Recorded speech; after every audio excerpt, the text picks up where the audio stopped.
讲到坐公车的危机，民众印象上深的，就是伫个就落车的时间，这个司机着急要来离开，大力打这个油门驶去行，也若无就是驶到一半，常常来打洞啊。讲敢若是台北市乘客坐公车摔着伤的事故，去年就发生264件。来车开请坐好，谢谢。公车要出发啦，驾驶拢会提醒乘客扶手和关聊好，因为若是坐车，都可能随时发生危险。最怕遇到什么情况？就是突然有车子出来的状况，冲出来。对。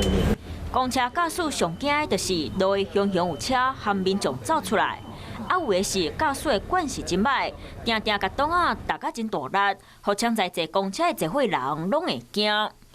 移动很快啊，刹车也是很急啊，司机就会有比较快开一点，那老人家还没坐好的时候就会比较危险。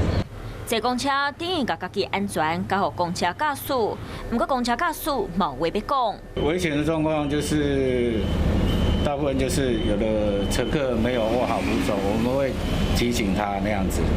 根据台北市统计，伫咧公车顶摔甲着伤的事故，为106年的201件，107年的232件，108年的218件，到109年佫增加到264件，4年来增加23%。主要原因大部分拢是驾驶为着闪危险，雄打洞啊，有乘客无甲扶手换掉咧，或者是驾驶雄吹油门发生意外。所以，不管是驾驶或者是乘客，拢爱加注意，才能避免意外发生。